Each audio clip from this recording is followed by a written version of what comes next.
Hello, and welcome to the Cultural Capacity Podcast. My name is Kara Gonzalez-Howard. I'm one of your teachers here on the Cultural Capacity Podcast. The Cultural Capacity Podcast is produced, created, and sponsored by Educator Aid.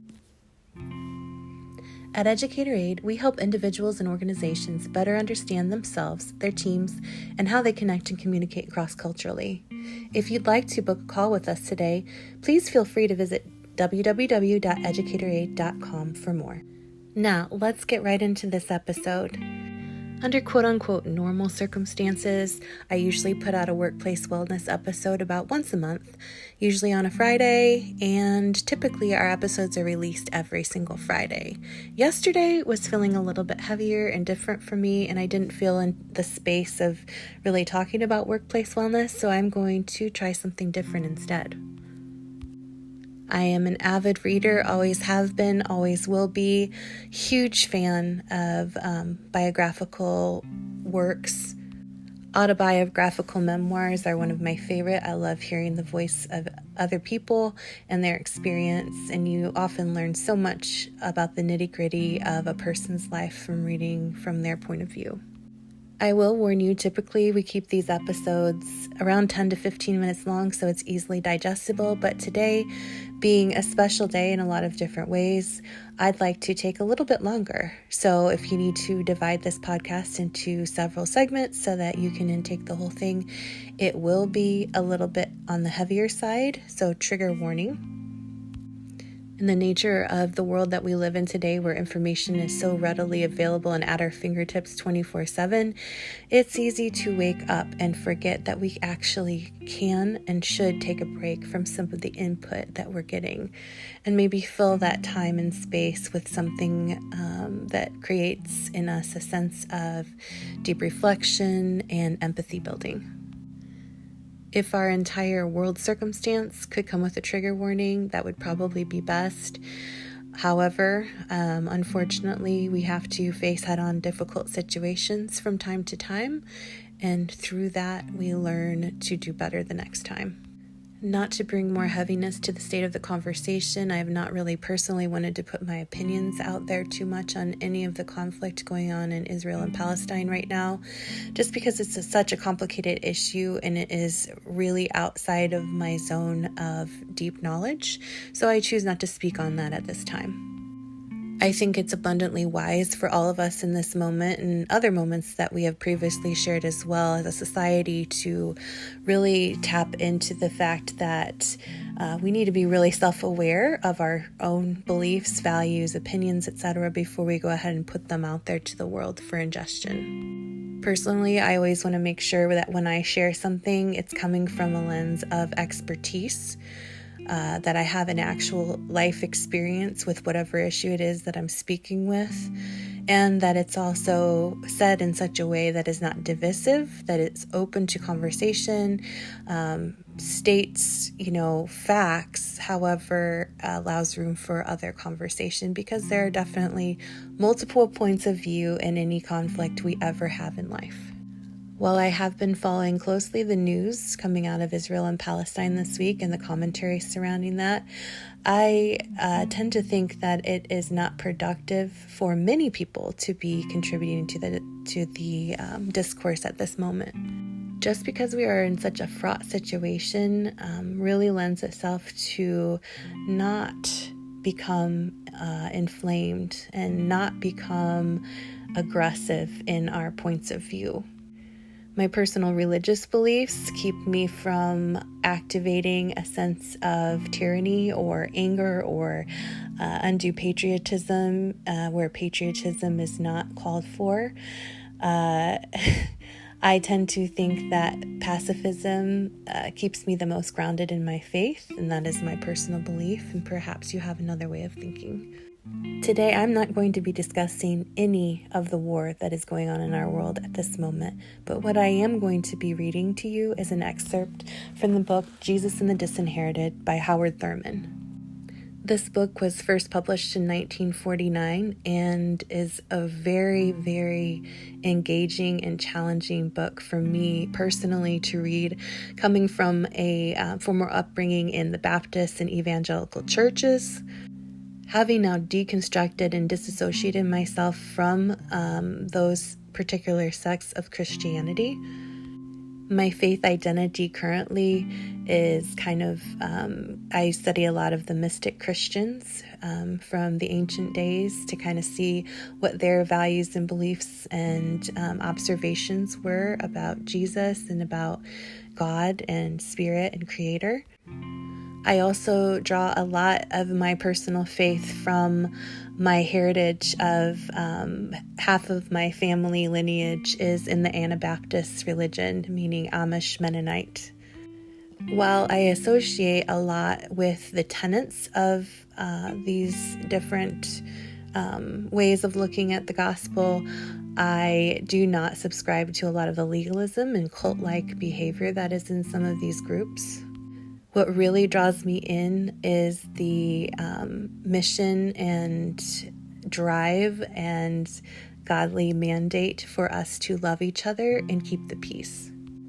So I am a pacifist, which means I do not ever want to engage in conversation or action that involves violence from my end of things. For me, that means deeply learning my own values and beliefs, and then very carefully navigating difficult conversations with others in ways that are open to hearing what they have to say, and also cultivate, mutual respect in civil discourse. As a pacifist, I do not claim to be a nationalist in any way, shape, or form. I do not pledge my allegiance to any country or nation. I pledge my allegiance to God, and I believe that when we pledge our allegiance to different nationalistic ideals, values, objects, etc., that it takes away from our allegiance to God. It's my personal belief on that. I do not hold any type of judgment against people who believe this is the right thing to do. There are different reasons that people pledge allegiance to their nation, one of which is, having military service for themselves or in their family, and maybe that means something completely different to them. But from my purview, I do not have that in my lineage. I come from a line of pacifists and also rebels from Puerto Rico. I'm not going to talk much of that today. That's the other half of my lineage is from Puerto Rico. And so we have a history of oppression in that colonized state. And I'm not going to get into that again today, but that has that influences me also in the ways that I move about and express different opinions about oppression and loving others. That is enough about me and my personal viewpoints and kind of an overarching view of where I stand in life at the current moment. I'm going to go ahead and get into this text. And again, this is not meant to bring division at all. Quite the contrary. I hope that whatever side of an argument you find yourself on, especially in this moment, I hope and pray that you can maybe look through a different lens today as you hear this, and maybe not feel obligated to take a side. Sometimes things are very non-binary in life. We have that word thrown into our culture right now, specifically when in regards to gender identity. But I, think of non-binary things all throughout life, and sometimes, most often, I feel, in order to have compassion and empathy for ourselves and others, we almost can't take sides because there are so many nuanced discussions to be had.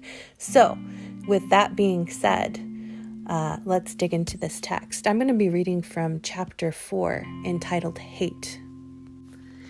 I will be reading excerpts that I pull from maybe not even sequentially, so I highly recommend that you either purchase this book to read for yourself or listen to it on an audiobook. For anyone inside or outside of the Christian faith, I think it's a very beautiful and eye-opening way of looking at faith and how we present ourselves to the world. Howard Thurman writes, "Hate is another of the hounds of hell that dog the footsteps of the disinherited in season and out of season. During times of war, hatred becomes quite respectable, even though it is masqueraded often under the guise of patriotism. To even the casual observer during the last war, it was obvious that Pearl Harbor attack by the Japanese gave many persons in our country an apparent justification for indulging all of their anti-colored feelings.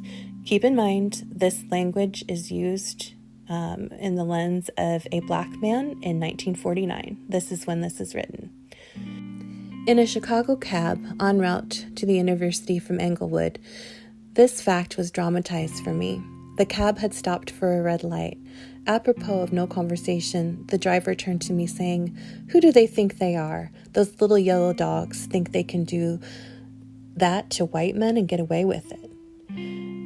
During the early days of the war, I noticed a definite rise in rudeness and overt expressions of color prejudice, especially in trains and other public conveyances. It was very simple. Hatred could be brought out into the open, given a formal dignity and a place of respectability. But for the most part, we are not vocal about our hatred. Hating is something of which to be ashamed unless it provides for us a form of validation and prestige. If either is provided, then the immoral or amoral character of the hatred is transformed into positive violence. Christianity has been almost sentimental in its effort to deal with hatred in human life. It has sought to get rid of hatred by preachments, by moralizing, by platitudinous judgments. It has hesitated to analyze the basis of hatred and to evaluate it in terms of its possible significance in the lives of the people possessed by it. This reluctance to examine hatred has taken on the character of superstition. It is a subject that is taboo, unless there is some extraordinary social crisis, such as war, involving the mobilization of all the national resources of the common life to meet it. There is a conspiracy of silence about hatred, its function, and its meaning. Hatred cannot be defined, it can only be described. If I were to project a simple diagram of hatred revealing the anatomy of its development, the idea would be to break down as follows. In the first place, hatred often begins in a situation in which there is contact without fellowship, contact that is devoid of any of the primary overtures of warmth and fellow feeling and genuineness. Of course, it must be borne in mind that there can be an abundance of sentimentality masquerading under the cloak of fellowship. It is easy to have fellowship on your own terms and to repudiate it if your terms are not acceptable. When we give to the concept a wider application, it is clear that much of modern life is so impersonal that there is always opportunity for the seeds of hatred to grow unmolested. Where there are contacts devoid of genuine fellowship, such contacts stand in immediate candidacy for hatred. In the second place, contacts without fellowship tend to express themselves in the kind of understanding that is strikingly unsympathetic. There is understanding of a kind, but it is without the healing and reinforcement of personality. Rather, it is like the experience of going into a man's office and, in that moment before being seated, when the full gaze of the other is focused upon you, suddenly wondering whether to button your vest, but not daring to look. In a penetrating, incisive, cold understanding, there is no cushion to absorb limitations or to provide extenuating circumstances for protection. It is a grievous blunder to assume that understanding is always sympathetic. Very often we use the phrase, "I understand," to mean something kindly, warm, and gracious. But there is an understanding that is hard, cold, minute, and deadly. It is the kind of understanding that one gives to the enemy, or that is derived from an accurate knowledge of another's power to injure. There is an understanding of another's weakness, which may be used as a weapon of offense or defense. Understanding that is not the outgrowth of an essential fellow feeling is likely to be unsympathetic. Of course, there may be pity in it, even compassion sometimes, but sympathy, almost never. I can sympathize only when I see myself in another's place. Unsympathetic understanding is the characteristic attitude governing the relation between the weak and the strong. All kinds of first aid may be rendered to the weak. They may be protected so long as there is the abject acknowledgement of their utter dependence upon the strong. In the third place, an unsympathetic understanding tends to express itself in the active functioning of ill will.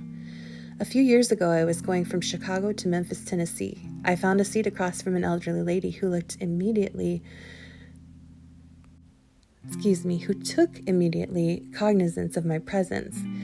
When the conductor came along for the ticket, she said to him, pointing in my direction, "What is that doing in this car?" The conductor answered with a touch of creative humor, "That has a ticket." For the next 50 miles, this lady talked for 5 or 10 or 15 minutes with each person who had seated alone, setting forth her philosophy of human relationships and the basis of her objection to my presence in the car. Remember again, this is a black man writing in 1949. I was able to see the atmosphere in the car shift from common indifference to active recognition of, and to some extent, positive resentment of my presence, and ill will spreading its virus by contagion. In the fourth place, ill will, when dramatized in a human being, becomes hatred walking on the earth. I want you to take that in again. In the fourth place, ill will, when dramatized in a human being, becomes hatred walking on the earth. The outline is now complete and simple. Contacts without fellowship, developing hatred and expressing themselves in unsympathetic understanding. An unsympathetic understanding tending to express itself in the exercise of ill will.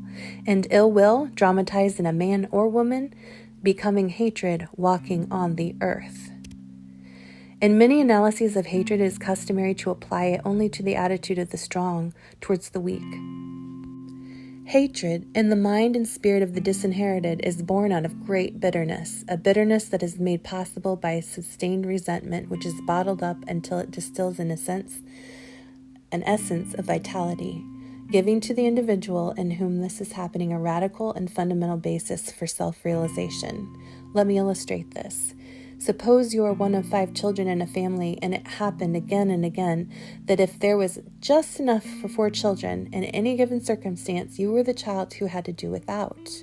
If there was money for 4 pairs of shoes and 5 pairs were needed, it was you who did without shoes. If there were 5 pieces of cake on the plate, 4 healthy slices and 1 small piece, you were given the last small slice.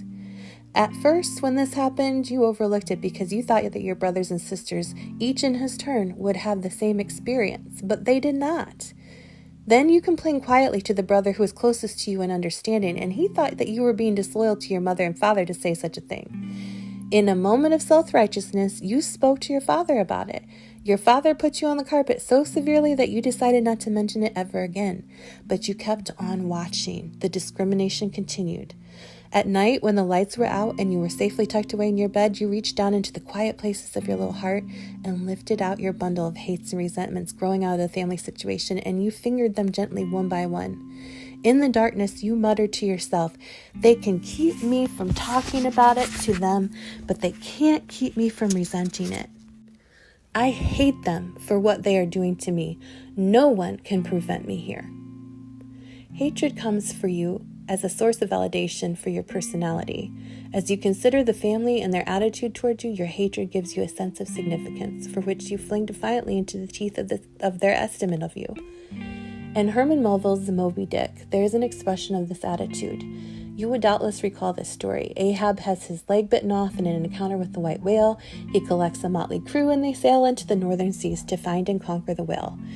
As the storm comes up at sea and Ahab stands on the deck with his ivory leg fastened to the floor, he leans against the railing in utter defiance of the storm. His hair is disheveled, his face is furrowed, and there is a fever in his blood that only the conquest of the white whale can cure. In effect, he says to the lightning, "You may destroy this vessel, you may dry up the bowels of the sea, you may consume me, but I can still be ashes." It is this kind of attitude that is developed in the mind and soul of the weak and the disinherited.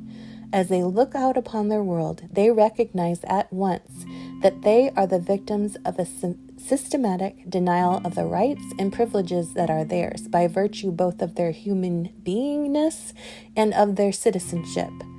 Their acute problem is to deal with the estimate that their environment places upon them, for the environment, through its power-controlling and prestige-bearing representatives, has announced to them that they do not rate anything other than that which is being visited upon them. If they accept this judgment, then the grounds of their self-estimate is destroyed, and their acquiescence becomes an endorsement of the judgment of the environment. Because they are despised, they despise themselves.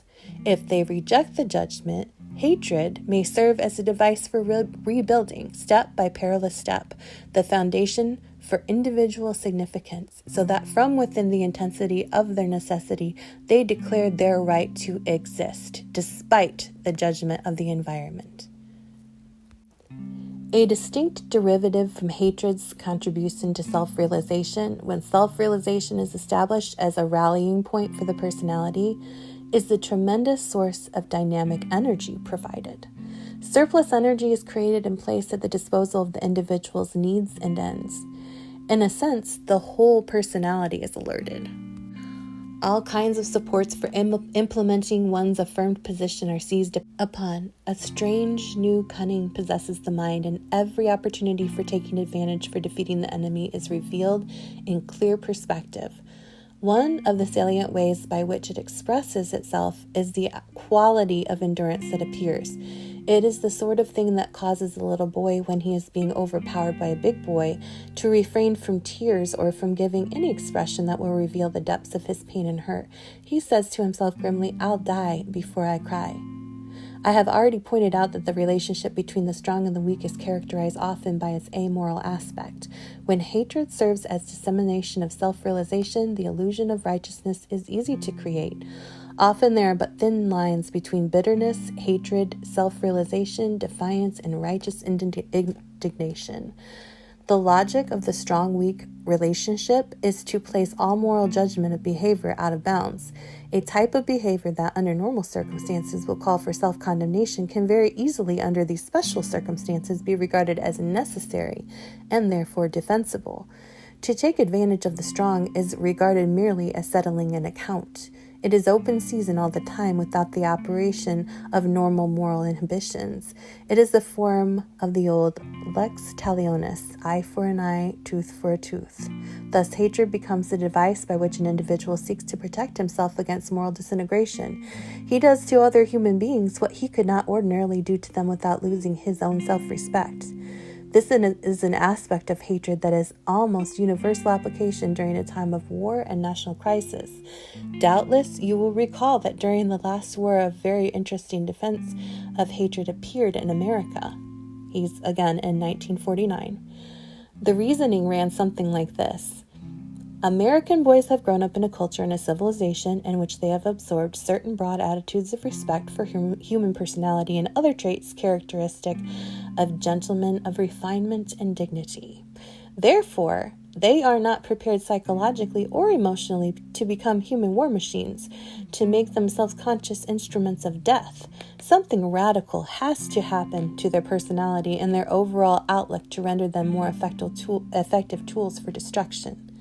The most effective way by which this transformation can be brought about is through discipline and hatred. For if they hate the enemy, then that hatred will immunize them from a loss of moral self-respect, as they do to the enemy what is demanded of them in the successful prosecution of war. To use a figure, a curtain was dropped in front of their moral values and their ethical integrity as human beings and Americans, and they moved around in front of that curtain to do their death-dealing work on other human beings. The curtain of protection was the disciplined hatred. A simple illustration of what I mean in this: there are some people who cannot tell you to face precisely what they think of you unless they get angry first. Anger serves as a protection of their finer sense of values, as they look you in the eye and say things which under ordinary circumstances they would not be able to say. We're at about 24 minutes right now, and I can tell you my voice is getting tired, my emotions are getting tired, so I'm going to cease reading here. If you have any interest in hearing more readings similar to this, please comment, leave us a review, etc. I'm going to close this out with that last line again. I think it is super powerful and especially created for the moment that we're in. It serves to focus us on when we're putting out our opinion, when we think that our belief is important enough to disrupt the peace. Let's evaluate this before we put out what we are going to say into the light of the public, into the minds of our families. If you're parents, it's really important that you're talking about things with your children on a regular basis so they know the world when it's time for them to get out there in it on their own. There's only so many protections that we can provide our children in the digital age. They are exposed to a lot, fortunately and unfortunately. Obviously, this is not a discussion for today. We can get into that another time, but I'm going to wrap us up with the final line. Anger serves as a protection of their finer senses of value as they look you in the eye and say things which under ordinary circumstances they would not be able to say. Are you putting hard lines in the sand? Are you putting words and thoughts and beliefs and opinions out there that normally under ordinary circumstances you would not be able to look someone eye to eye and say? I notice a lot on social media, comments. I'm a big comment reader because I like to kind of examine for our work at Educator Aid kind of the climate of what's going on in the world and how people are perceiving different ideas and notions. I see a lot of people putting things out there that I don't know if they instantly regret or if they feel stronger for or what is in their mind, but definitely I don't picture some of these same people sharing in the way face-to-face in civil discourse to friends, family, community members, etc., that they would be putting out there into. Now, granted, it is online, it is the internet, but fortunately for us, it is something that we deal with day to day, and it also serves to escalate our public opinions, perceptions, beliefs, and how we treat one another.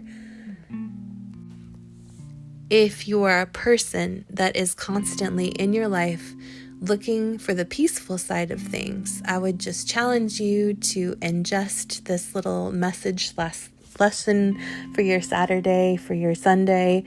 Contemplate it deeply, because I believe personally that peacemakers and pacifists will have a role in the coming days ahead of trying to nurture, of trying to bring together two very extreme ideas into a place of loving civil discourse to which we can actually then problem solve.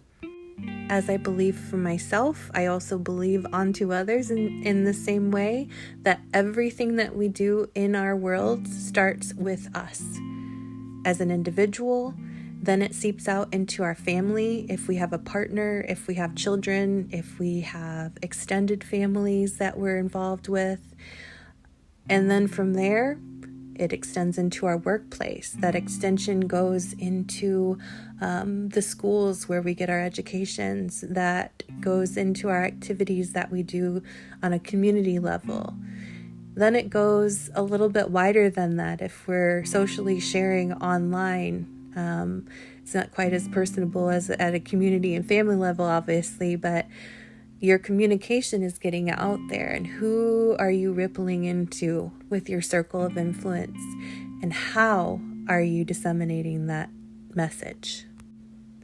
Is it one of peace, compassion, flexibility of ideas, an openness to learning a new perspective, or have you already made up your have you made up your mind from the outset based on what you think you need to believe in order to be accepted by your in-group? What I can tell you in my own observation, popular opinion is not so popular. If you take a very hard stance on an issue that is very nuanced, it actually calls more attention to your hard stance as being an extreme stance or extremist. If that is what you want to be known for in your daily walk, in your daily circle of influence, and how you influence the world around you, so be it. That is your personal decision between yourself and your creator. But if you are interested in more than just putting out your opinion and actually having some sort of positive influence, loving influence, compassionate influence on the world around you. I highly recommend that you go ahead and purchase this book, Jesus and the Disinherited by Howard Thurman. Again, it's a very challenging piece of work. However, I think it's very valuable to understand perhaps a different point of view from a different time. History has a lot to teach us. Being a peacekeeper does not mean keeping the peace as in being silent. But make sure, as the scriptures say, that your words are seasoned with salt before you go spreading them around. Colossians 4:6 says, "Let your speech always be gracious, seasoned with salt, so that you may know how you should answer each person." And with that, 30 minutes in, I'll leave you with your own thoughts and reflections. I hope that you enjoyed this episode of the Cultural Capacity Podcast. It was a little heavier than normal. We like to try to keep things uplifted and enlightening here. However, the course of the world, will do what the world does, and we really have no control over that. I did feel it was important to put out some sort of an education on peace and hate during this time that causes us to pause and reflect on our own beliefs, opinions, and motivations for how we reach out into the world. Make sure to tune in every Friday for a brand new episode of the Cultural Capacity Podcast. We give you free resources on our podcast, plus our YouTube channel at Educator Aid. If you're interested in getting free professional development, we put out lots of workshops, at least one a week, where we give you great professional development for yourselves and then also for your organizations if you choose to take our videos back to use with your organizations. Be sure to check out all of our resources on educatoraid.com, and we'll see you next time.